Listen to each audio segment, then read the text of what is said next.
Hey, Vermilia. Hey Mark, how are you? Very well. Good to see you. And you, likewise. Just waiting for Sean to join as well. Yes, we should be on his way. Oops, sorry about this. I'll be live. So welcome to everybody. I'll make a quick introduction. So the first session of the day is a panel discussion focused on embracing the next generation of pharma and biotech supply chains. Goes without saying, obviously very excited to have everyone here today. Hope you all find it an interesting discussion. So having conversation with the panelists in the past, I think there will be some really exciting insights that they can provide as well. So welcome to the panelists. We have Vermilia Reyes Ortiz, who is Cold Chain Logistics Manager for BioMarin Pharmaceuticals. We have Sean Walsh, who is Executive Director Quality and Supply Chain for Adlai Nortye. And we're also waiting for Rafael Palmer as well. So I believe he's just about to join us shortly. I think for the purpose of everyone that's listening, I think we should probably just make a start if possible. Are you guys okay with that? Works fine for me.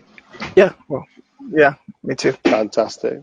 So I thought what we'd do to begin with is, I think, to set the scene and to help people understand a little bit more, provide some context. And rather than me introduce you formally through a biography, I thought it'd be a good idea if you could just introduce yourselves. Perhaps provide a 2-minute overview, who you are, what your role is, the organization, and perhaps just some initial thoughts on temperature control and logistics. And I think I'll pick on one of you. I think perhaps we'll start with Sean. Great. All right. That sounds fine. Thank you, Mark, for allowing us to participate in this discussion today. It's a lively topic and gets more and more exciting, unfortunately, with the pandemic going on right now. And so a bit of background about myself. Sean Walsh. I head up the quality and supply chain functions at Adlai Nortye. We're a fairly small, I wouldn't say a small to mid-cap company, with headquarters in China, but clinical operations in the United States. I work out of the North Brunswick, New Jersey facility.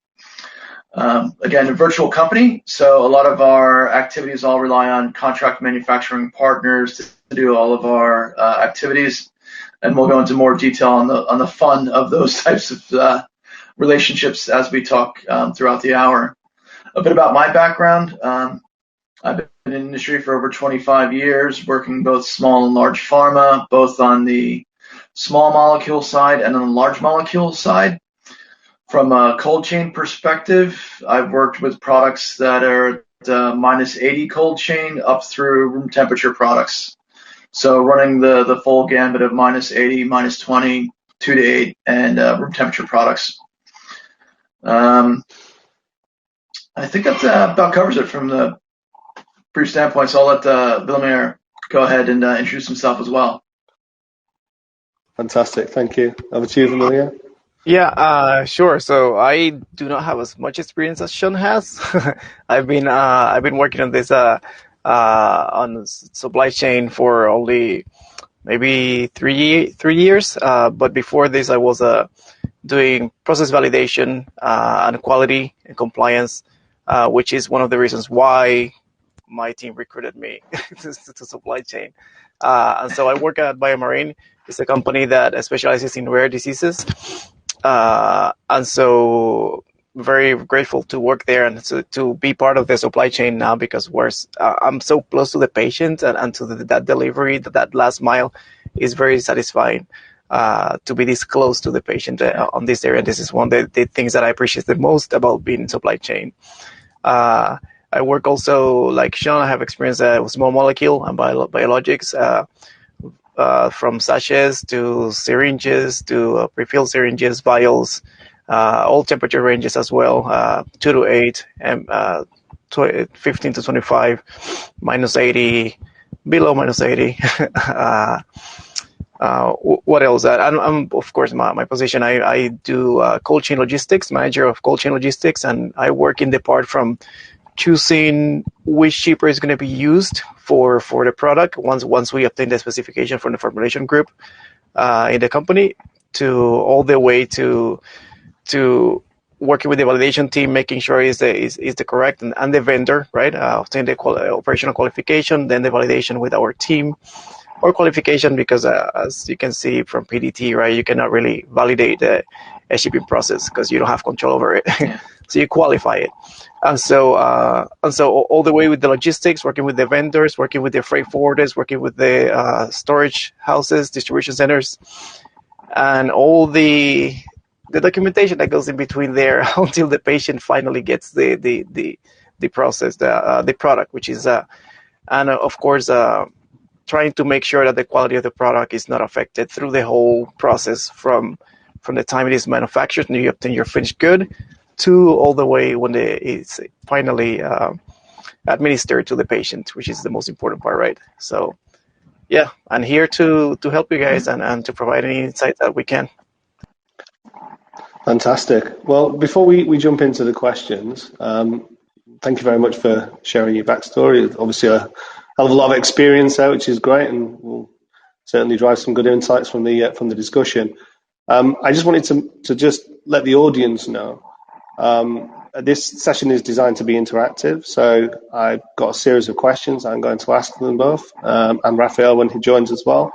But this is designed for you as well, so please feel free, if you've got any questions, to drop them into the Q&A box. So if you look on your right-hand side, there's a Q&A box. You just need to type the question in there, and I'll be looking through. So don't be afraid to put them in there, and we can wind them into the conversation. So I will keep encouraging you to do that. But I think perhaps to set the scene and to kick things off. So clearly, it's been a very challenging year challenging 12 months for the world, let alone for the pharma industry and for supply chains. So perhaps maybe you can start by sharing what are some of the impacts that you saw at the start of the pandemic, and then perhaps going a little bit further into it. What's your number one challenge now? How have things changed over the last 12 months? And perhaps we'll start with Sean again. All right, great. Thank you, Mark. So that's a really challenging question to answer. So you're not starting with anything easy for us to talk about. But I think with the start of the pandemic, for us really being on clinical supplies, and I'm going to really focus on the word clinical here. Our biggest concern starting with the pandemic was, are patients going to be able to go into the hospitals, into the clinics? That was kind of our first series of questions, because many all of the products that I work on at Adlai were oncology products. So it's potentially extending patients' lives or hopefully curing the patients of the cancers that they have. And so for us, understanding on a clinic-by-clinic basis the availability of resources to support to our ongoing clinical trials was really the first thing that we were most concerned with, was ensuring that our existing patients, our existing studies, that we were able to still safely dose those patients, to provide the drug to the sites, and then ultimately to have the sites have the storage capabilities, the resources to have the patients come in. Once we started working through those pieces, for us, the next set of questions were really how adequate is it for the sites to be able to continue with ensuring that the protocol requirements are being met, not only from a drug supply perspective, which is sort of the main focus of this conference here, but also the corollary activities that were being done. For our products, the supply chain right now is either ambient conditions, controlled room temperature, or 2 to 8 storage conditions. And so we were concerned about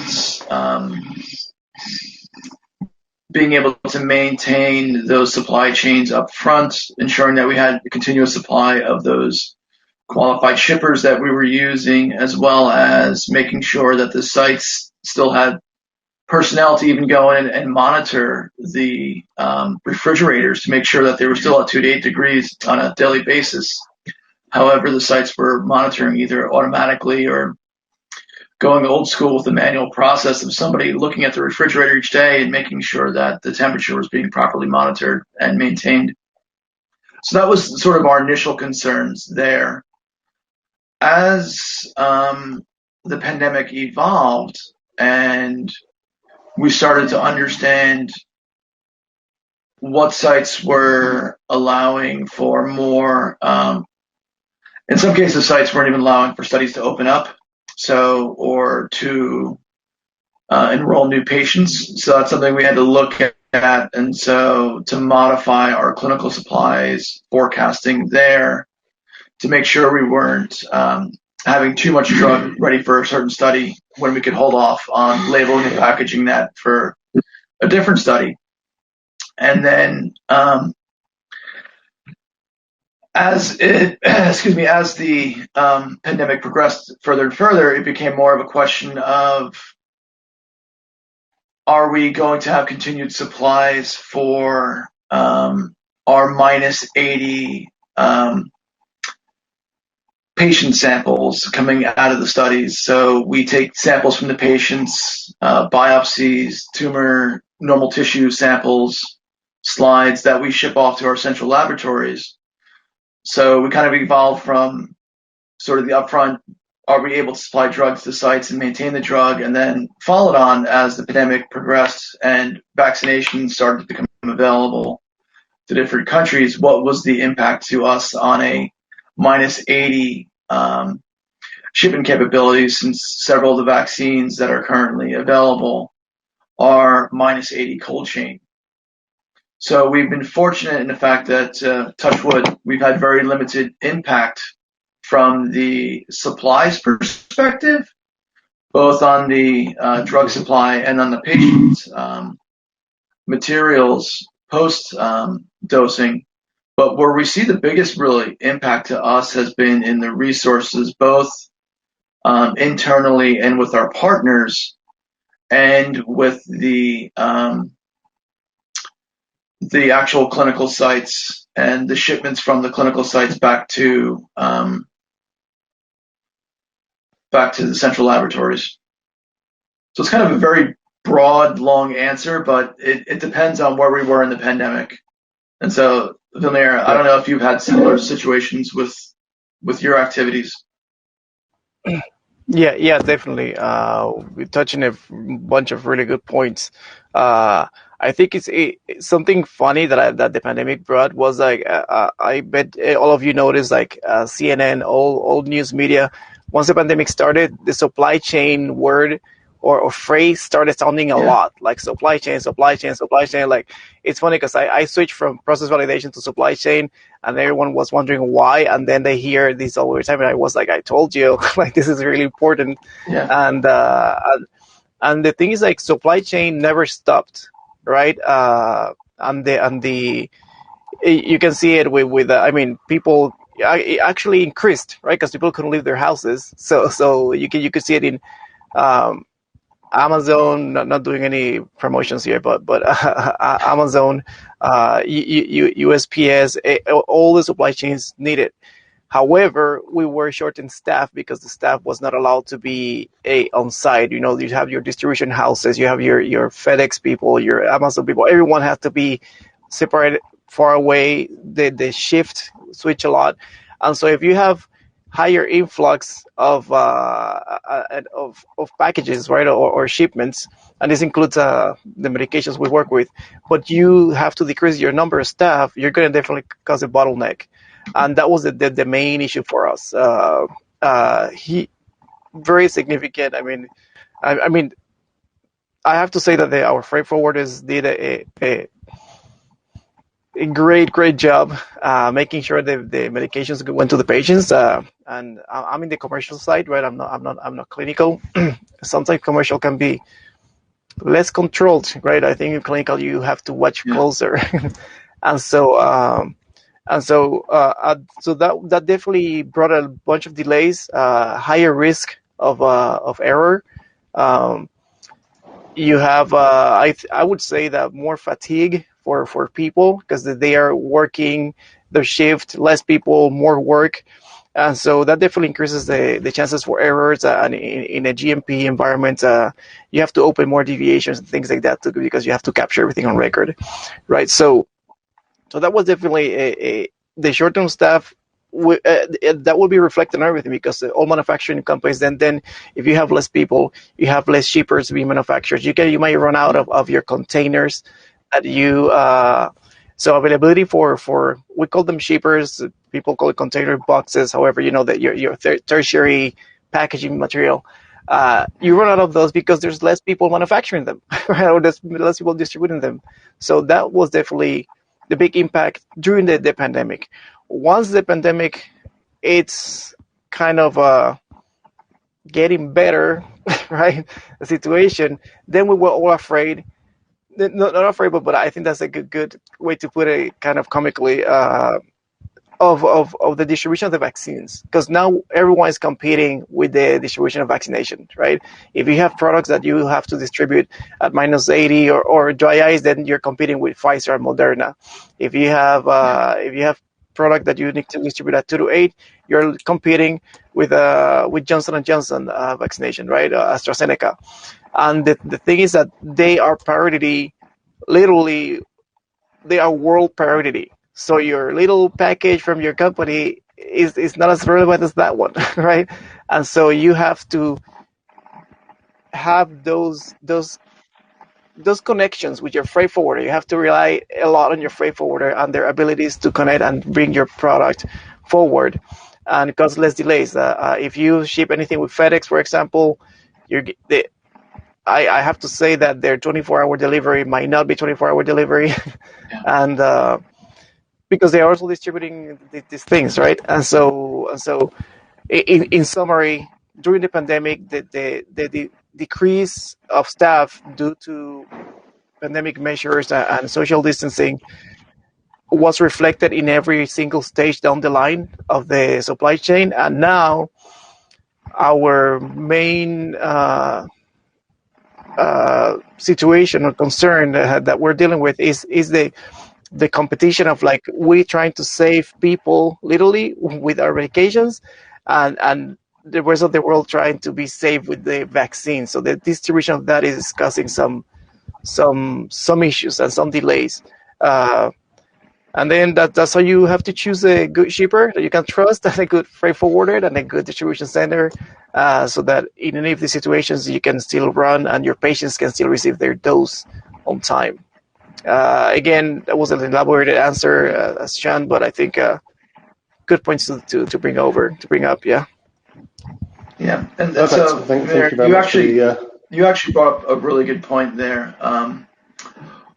Relation to shipments. Have you had experiences? I know, for example, I've had experiences even as recently as the last couple of weeks where, because there's not as many international flights, that something which might take a week to go from here to, let's say, Germany, is now taking 2 weeks because of bottlenecks in shipments, because there's just not enough flights going from the U.S. over to Europe, or in some cases I've had delays going into China for about 3 weeks because of not enough flights and too many packages going on those flights from here to Shanghai or to Hong Kong.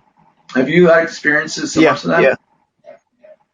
Yes, same situation. And also when you get to customs at the airports, so you have your delays because there's no enough flights, and then you go to customs and there's not enough staff to say, like, your package is good or not, to review all the documentation needed, to your broker, right? Every person that you need on customs to take care of that. So then that's also stuck. And so we had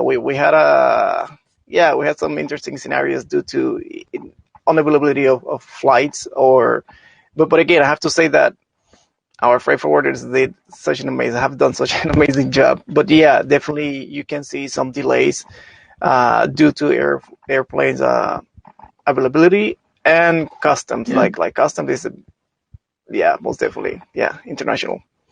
Yeah, I unfortunately, I just having had a lot of experience with customs over the years, I kind of just spin the wheel around customs and say it might take a week or it might take 3 weeks, just so my team and my management knows that there's a lot of challenges with customs. One of the benefits of working for a Chinese-owned company is that the team is very much aware of the challenges in just shipping and import and export out of China. They're already familiar with that bureaucracy and those challenges. So when we talk about that's great. shipment delays going to Germany, they're already in tune with that. So it helps when you have management that already has that experience. But I see exactly. we're actually and I see we're already getting questions on cost for freight versus priority freight increase. That's a really good question there, and I haven't seen too much of an increase on a shipment by shipment basis, just because of the contracts we have in place. What I have seen though is with new contracts, costs going up 10-15% in just the last year alone for different types of costs put in there to account for various. Go ahead, Mark. You're talking about the question regarding costs, which is the third question down. So I'll just any objection if I just is that the question you're talking about? Yeah, sorry. Yeah, the third question down. Yeah, just because I'm not sure everybody that's listening in will be looking at the Q&A the Q&A slide. So I'll just read out the question and then you can both perhaps elaborate on it if that's okay. No, it's perfectly fine, Mark. Sure. Perfect. So the question to the panel was, how have you seen your costs for freight versus priority freight increase? Are the costs becoming the new normal? How are you managing flight bumping?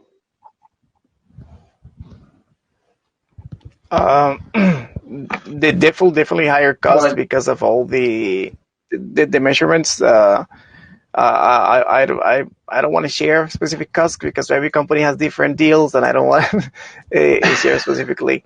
But I don't know if this is going to be the new normal, to be honest. That's a really good question, but because that doesn't depend on us, that depends on everyone. For example, and the freight forwarder is not always the person the entity to blame for this, because sometimes our freight forwarders, they send us emails like, hey, Germany increased 5%, 3% on their ground transportation and their taxes and this and that, and so now the service is going to increase because of this and that. So it's not always them. What I notice and what we all know about like taxes and prices is that once they go up, it's kind of difficult to bring them down. But honestly, I don't think I have a full answer for that. Yeah, Sean. Yeah, that's a great way to say that. I mean, I've seen some costs go up. We actually now have, not to change topics slightly to answer this question, but we actually now have clinical sites that are coming back to us with the contracting process, trying to add a COVID charge to every patient they enroll. So I think depending upon where you're at in the overall supply chain, there's going to be parties that try to find creative ways to pass their costs onto you, be it legislatively if we're talking about government entities, or if we're talking about private businesses. It's going to be the cost of doing business. And companies will find ways to upcharge to pay for their own expenses. Absolutely. And so I think that's where we have to become more creative in how we choose to do either shipments or supply activities to be able to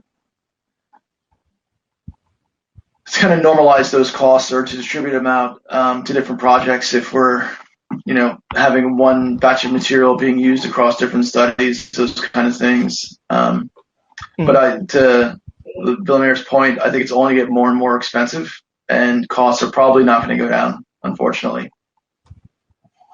Yeah. Okay. Mark, I don't know if you want to questions. Yeah, go ahead. I would say, want to go back to the other go on, questions? Sean. It's okay. No, I was literally going to say, do we want to go back to the first two questions that people had that we already missed, or do we want to say those exactly. at the end? It's great minds. No, I think whilst people, it's great to see. It's great to see people are asking these questions, and ultimately, the session is designed for the people that are listening. So I think if we can pick those questions and perhaps just go through them one by one, and I can revert back to some of my original questions if we have time. So if we look at the first question, which was, what have you put in place to manage the global demand on specialized equipment to ensure materials are available at the right place at the right time, i.e. KT400, dry ice monitors? I don't know who wants to start with that. Yeah, I'll take this one. Repeat that? Oh, go ahead. Okay, no, I'm reading it. Yeah, sorry. Go ahead, Sean. Yeah, thank you. Yeah, so that's a really hard question to answer. You'd have to have a crystal ball in order to make sure that you have all of the right equipment, materials for all of your demand prior to needing it. Since so many of us work on a just-in-time operations these days without having more than what we need on hand. And I think we saw at the beginning of the pandemic, toilet paper being a great example of that, of people just hoarding those supplies up front. I mean, it's not clinical supplies for most of us, but, you get situations like that, which makes it challenging for the rest of us. So I think the one thing that we can control is understanding what our demand is going to be. We may not be able to understand what the supply is out there. I mean, we can definitely talk to folks within our internal supply chain and talk to colleagues throughout industry and events like this to understand what their pinch points are. But the one thing we can control is to understand what our demand is going to be, and then is that demand really is it truly a demand, or is it more of this is a nice to have versus a need to have? And I know for a lot of my clinical supply forecasting, I have to go back and talk to the clinical teams to understand, are they just telling me this is what they need because they actually need it, or are they telling me this is what they need because they expect to have a certain number of patients enrolled in a certain period of time? That's a very optimistic pre-pandemic sort of enrollment perspective. And so really it helps to pressure test what the true demand is and then work backwards from that. Yeah. Mary, do you want to add anything to that? Yes. I mean, I agree with you on that. That you can on the point that even if you want something to be supplied to you, many cases you have to negotiate with the vendors and your distributors.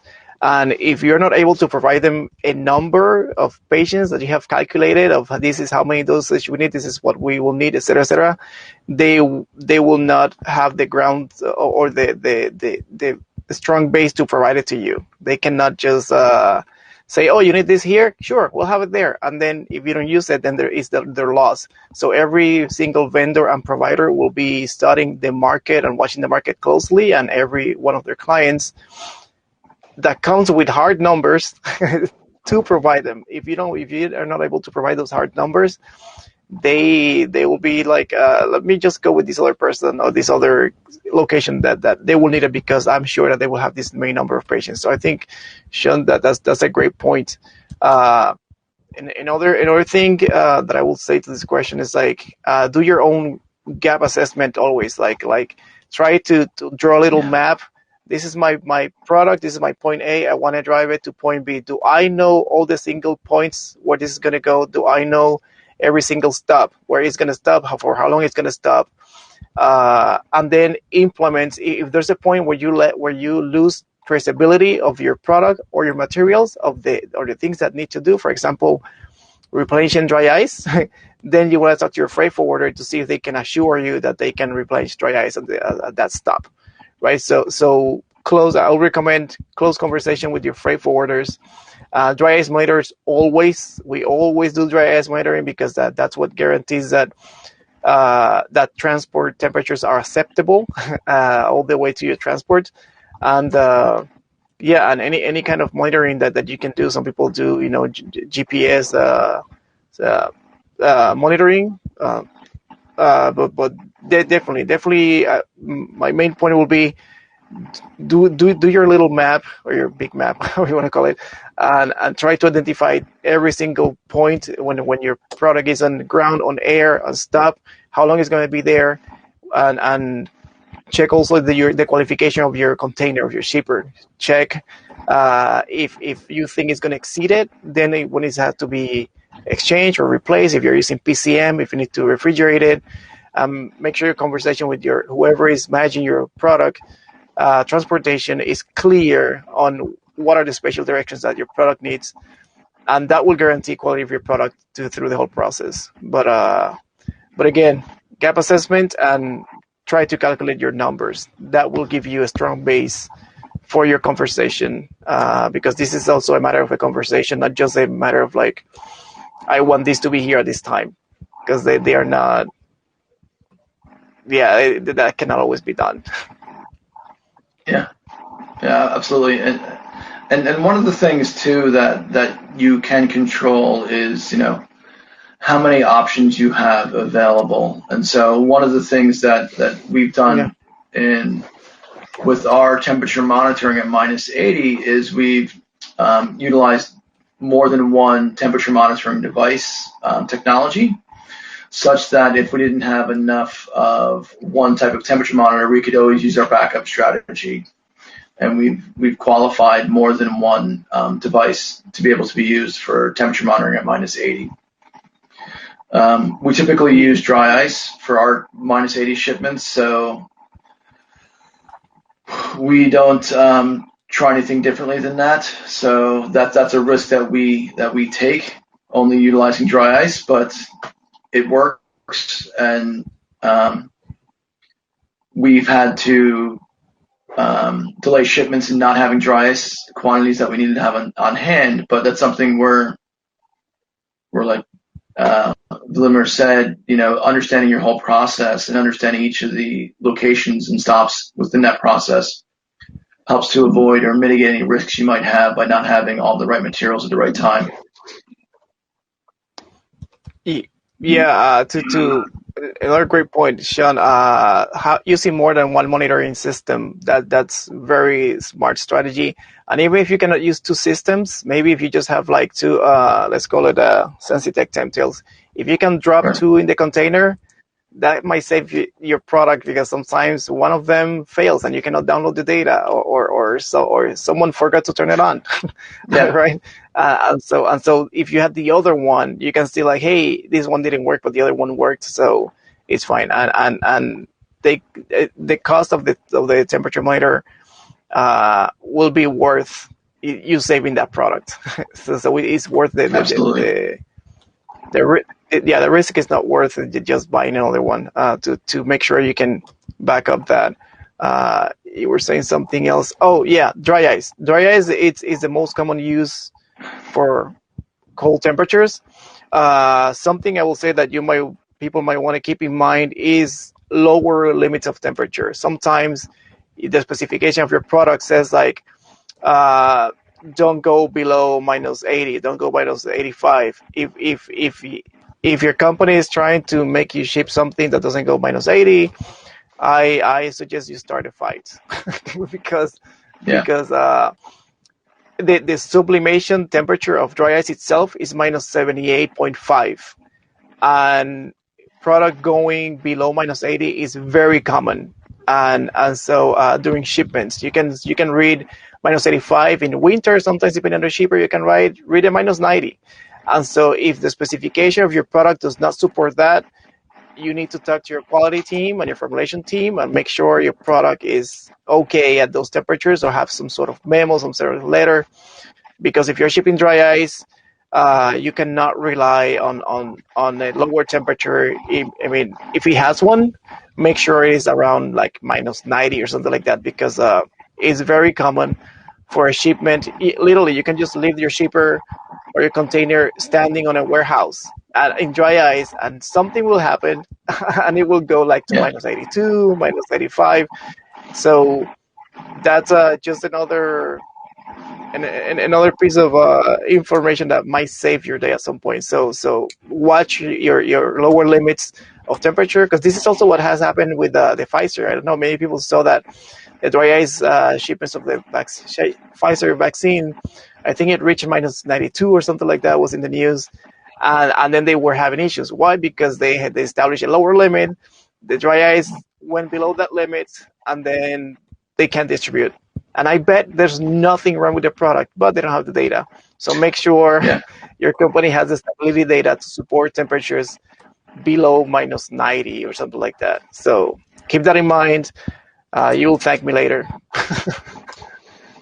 Yeah. Perfect. Well, it's great to see all these questions coming through. So please don't stop to the audience. We've still got 20 minutes left, so we've got a few questions. But I'll pick the next question, which is, what do you think about using a virtual cold chain to speed up your planning process and compute upfront the risk of temperature excursion to find the best total cost solution from packaging and logistics?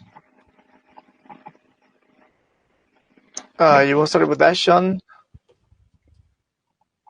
Yeah, so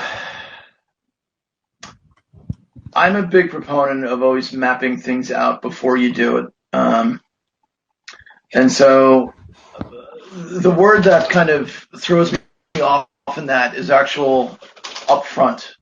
So understanding, what does upfront mean? Does it mean prior to you've started designing the product, or prior to first shipment of the product from a manufacturing site to labeling packaging site or to a clinical site?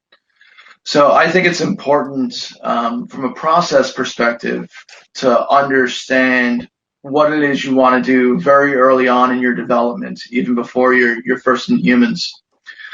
Because to Villamair's point, any opportunity where you have to build in flexibility and robustness into your product and into your cold chain, you should take that opportunity very, very quickly. One of the situations we had with our development for one of our vaccine products that was a minus 80 product was, we understood when we mapped out the process that we had a manufacturing site that was storing at minus 70 plus or minus 10.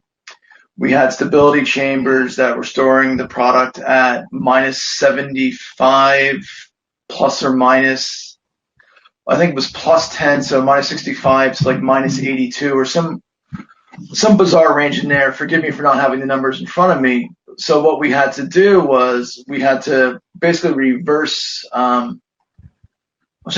engineer the product, but we had to actually do additional stability studies so that at the end of the day we had the product being qualified essentially under storage conditions minus 60 to minus 90 to allow for all of those things, all of those different temperature ranges throughout the process. And that's something where if we would have had done the virtual mapping up front to say, here's each of the different locations throughout the supply chain up through and including the clinical sites, and then here's what we can put in place from a product development standpoint and from a stability study standpoint, and then here's what we put in place from a clinical supply chain standpoint. In the case of that product, we actually had to develop an entire supply chain for supplying freezers, minus 80 freezers to the clinical sites, because a lot of our clinical sites didn't have that capability. And so during a phase 3 study, when you're trying to get the product across the finish line, and every clinical site equals a patient or 2 patients, and getting the study done quicker, we had to learn really quick how to supply minus 80 cold chain freezers to clinical sites and how to requalify them in those clinical sites. So again, big proponent of the virtual upfront, looking at the overall supply chain and understanding the different nodes in the supply chain and what are the requirements or capabilities at each site, so you can map it out early on and not try to re-engineer the product midway through. I'll let I agree with Sean. Yeah, I mean, not much to add there, honestly. I agree with Sean. Make sure use any tools available to plan your the trip, to say like that, right? of your product. Sean touched on a very important point. When you do your virtual or virtual map or something like that, you will see all the points where your product is going, and you have to assure, right, that you have the right temperature for it. Minus 80 can be very challenging, or minus 70 plus minus 10. It could be very challenging because, as Sean said, not a lot of sites have them available. So you have to bring those into place. And if you're going commercial, you need to remain compliant also. Clinical is a little more flexible when you're distributing medications or using them, right? But once you go commercial, you will need those freezers in each site to also be qualified. And you will need those freezers to have a qualification. Your qualification should mention or should include your some secondary plan, like what happens if that what's the plan if the minus 80 freezer goes down, right? Or if there's a power outage, if you're in Texas and there's a blizzard and then it's a power outage, like what's your where's your energy coming from to keep your product outside? I mean, your product at the right temperature. Sorry, you cannot bring it outside because outside is cold as well, right? You have to have a secondary system of power to make sure that that's in place. So that's very important. But again, no virtual tool will substitute your freight forwarder. Like that's my experience. I can plan and I can say you can go from point A, point B, etc., but they have already maps. They have already those partners, those connections that will guarantee you where your product. They know how your product is going to get there faster, who they can negotiate with. They can find you a spot, right? So definitely virtual for your initial. But if you can have a talk to your freight forwarder, and all the way to every single contact you have in the hospitals, right? Because the freight forwarder doesn't really have the connection with probably distribution center or the hospital. But yeah, talking to people, because people will give you the knowledge that your virtual system will not. So that's virtual, good. I completely agree. Talk to people as well. I'm not against AI or whatever. I'm just saying that so far it provides the best outcome because they are on site, that they know how things move, and so make sure you build good relationships with your hospitals, with your distribution centers, and your freight forwarders.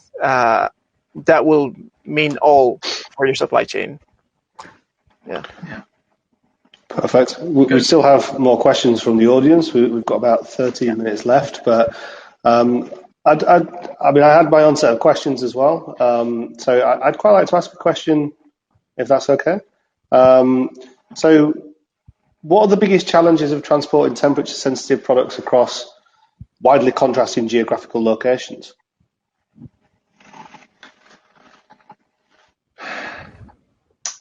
I'll start with this one. Understanding what the capabilities are at the sites, both the sending site and the receiving sites. So really knowing how good for particularly minus 80 being the worst case, I think, but the same would also be true at 2 to 8 and ambient conditions, and minus 20 and even lower, is really understanding what the electrical grid is like, what the transportation is like as far as availability of highways, for example. Something as simple as getting the product from the airport to the distribution center. It could be a 2-mile drive, or it could be a 35-mile drive on back roads. And so understanding those challenges, also understanding, like Bill had said, what's the backup strategies at the sites and at the different nodes? Do they have redundant capabilities? Do they have, if it's hurricane-prone areas, do they have backup generators? Or if it's a somewhere out in the middle of sub-Saharan Africa, what sort of capabilities do they have for solar panels, for example, to supply electricity to a 2 to 8 degree refrigerator? I think the Bill and Melinda Gates Foundation did a lot of really excellent work in trying to map out a lot of the global supply chain work for developing nations, because a lot of times you're not just doing the medical supplies, you also might be doing a parallel supply chain of supplying petrol or gas for generators, if that's what the sites need as well. So truly understanding what the sites' capabilities are, doing the gap analysis around that, and being able to support them from what the gaps are and being able to mitigate those gaps. In our real-world example, we had sites in the Philippines where we had to give the sites multiple freezers, multiple minus 80 freezers, so that way, in case one freezer went down, they had a second freezer. So, as painful as that sounds from a cost perspective, it was better to do that than to lose out on those patients. Yeah, which was this question? I'm a little lost with the. So it's not a question from the audience. It's one of the questions. That I was going to ask. Do you want me to repeat the question? Yes, please. Yes. So basically, what we're talking about is different geographical locations. So when the geographical locations are contrasting, so what are the biggest challenges of transporting temperature-sensitive products across widely contrasting geographic locations?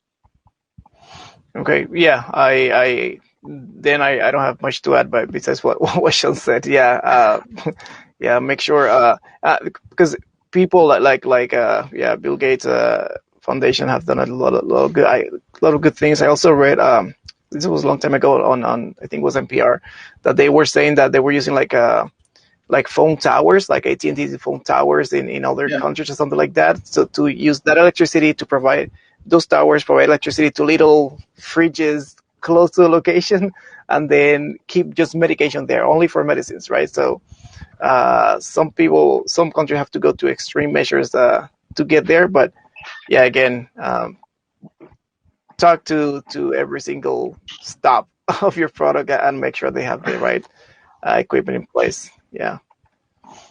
Okay. So if we move back to an audience question, so I'll look at the last question that's been asked on here. So do you have a specific team, resources that build your cold, frozen gen capability within your company to focus on building solution standards and testing? So that's the final question on the Q&A. Yes. I can start with that one. Yes, we do have a specific team. Yeah, go ahead. Yeah, sorry. We do have specific teams. We have transportation teams. We have cold logistics teams. We have a supply chain in general, and we have a validation team.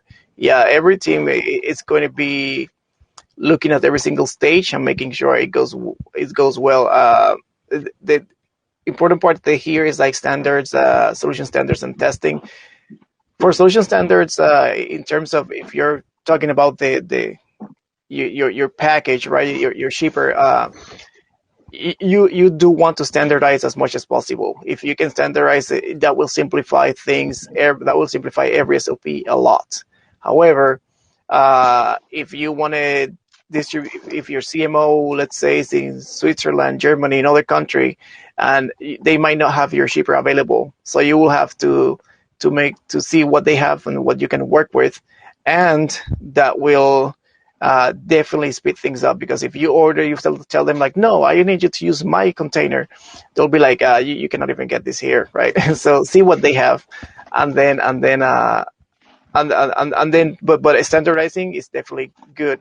Testing, go with ASTM, ISTA standards. We can talk about those later, but yeah, you should definitely have correct testing of your shipping containers so you can qualify correctly, so you're compliant later with the FDA or any regulatory agency, and testing of your product at the end of that qualification, shipping qualification. I don't know, Sean, go ahead. Sorry.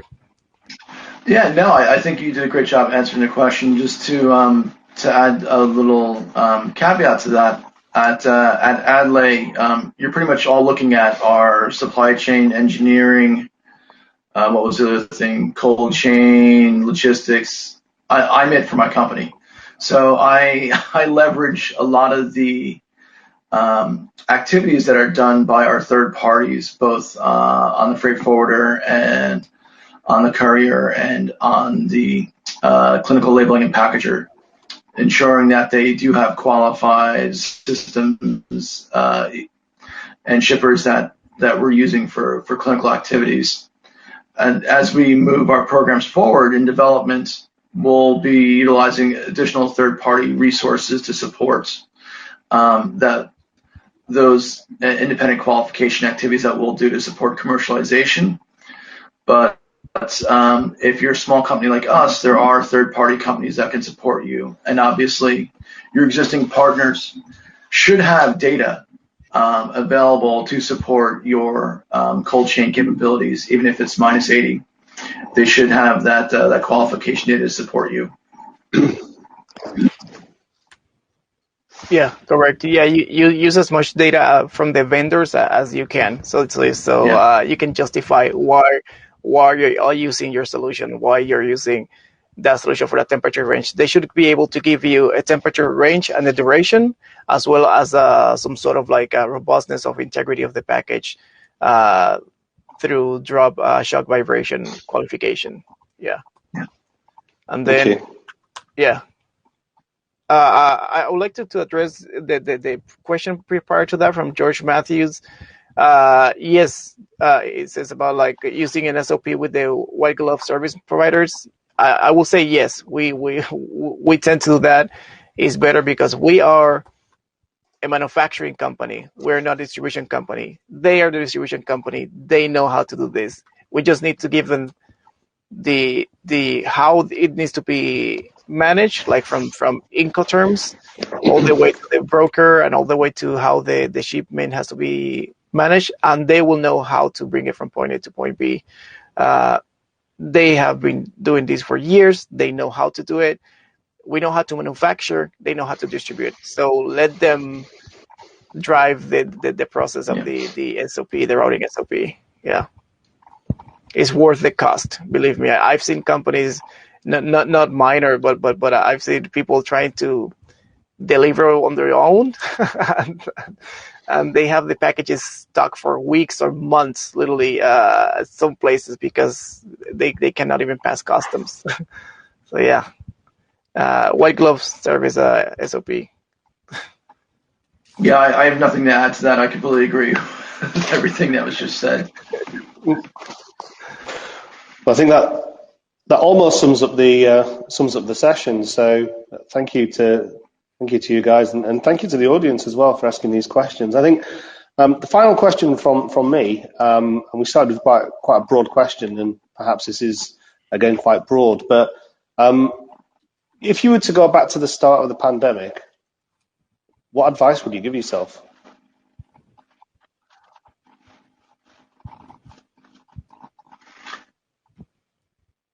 You know, Mark, I was thinking about that question as I was walking my dog earlier today, and I couldn't come up with a good answer at the time. Since then, I think probably the one thing I would have done would have been to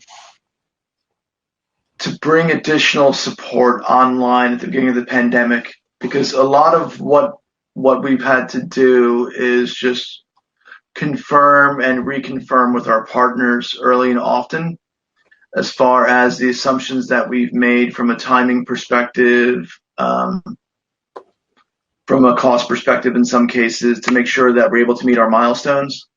And so a lot of that work is very manual. It's literally having to pick up the phone and call people. And so having additional internal support to be able to do that would have been something that was much more, would have been very beneficial from the start. Because what I'm seeing now, both within my own trying to hire support from my team within the company, but also from our manufacturing and distribution partners, is that there is a shortage of good project management supply team members out there, and trying to find people now to help come on and support me, either from a contract perspective or from partner perspectives, is challenging. So we have 1 minute left, Amelia. So do you want to sum up and give your final thoughts? The same as Sean, pick up the phone, talk to people, and make sure that they have measures in place to address what's coming. Yeah. Good. Well, that brings the session to a close, perfectly timed. So I'd like to thank both of you. Fantastic session. It's really encouraging to see the audience asking so many questions as well, and it made it very interactive. So thank you very much for sharing your insights, and I hope we get to do this again in the future. Will you be sticking around on the platform for a short while afterwards, in case anyone's got any direct questions? Yeah, sure. Yeah, we'll be here. Yeah, perfect. Yeah, I'll be around for a little bit, and then I go off and get a vaccine. So later on this afternoon, so I get to experience the customer side of supply chain. Nice. Good stuff. Perfect. All right. Well, that brings the session to a close. Thank you once again, and I'll see everyone in about 5 minutes for the next presentation. Okay. Take care. Thank you. Okay. Thank you, everyone.